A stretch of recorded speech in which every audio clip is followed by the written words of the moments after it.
ரீசனிங்ல இந்த மாதிரி டைஸ குடுத்துட்டு இதுக்கு ஆப்போசிட் என்ன அப்படி மாதிரிலாம் கேட்பாங்க.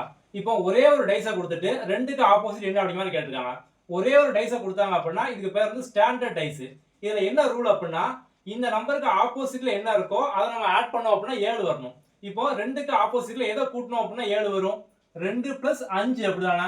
அப்போ 2க்கு ஆப்போசிட்ல 5 இருக்கு. அப்ப ஆன்சர் பார்த்தோம் அப்படின்னா 2க்கு ஆப்போசிட் 5. அவ்வளவுதான் சிம்பிள். சோ ஒரே ஒரு டைஸ் இருந்தது அப்படின்னா இந்த ரூல். இப்போ இங்க பாருங்க இதுல 5க்கு ஆப்போசிட் வந்து கேட்டிருக்காங்க. 2 டைஸ் இருக்கு. இந்த ரெண்டுலயும் பார்த்தோம்னா நமக்கு காமனா நம்பர் இருக்கா? சோ இந்த 1 மட்டும் பார்த்தோம் அப்படின்னா நமக்கு வந்து காமனா ரெண்டுலயும் வந்து இருக்கு. இப்போ இந்த மாதிரி இருந்தா என்ன பண்ணுவோம் அப்படின்னா இந்த 1 வந்து போட்டுக்கோங்க. அடுத்தது வந்து கிளாக் வைஸா. சோ இதான் கிளாக் வைஸ் தான் கிளாக் வைஸ். சோ இந்த கிளாக் வைஸா வந்து நம்பர்லாம் எழுதுங்க. 1க்கு அப்புறம் 3 இருக்கு. அதுக்கு அப்புறம் 2 இருக்கு. இங்க அதே மாதிரி 1 இருக்கு. 1க்கு அப்புறம் 5 இருக்கு கிளாக் வைஸ்ல. அதுக்கு அப்புறம் 4 இருக்கு. இப்போ 3க்கு ஆப்போசிட்ல 5 இருக்கு.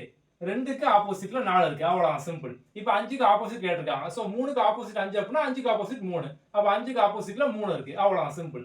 இப்போ இதுல பாருங்க இது நமக்கு வந்து 2 என்ன வந்து காமனா வந்து இருக்கு. 2 பக்கம் 1 6 1 6 வந்து காமனா வந்து இருக்கு. சோ இந்த மாதிரி காமனா இருந்தது அப்படின்னா இன்னொரு பக்கம் இருக்குமா?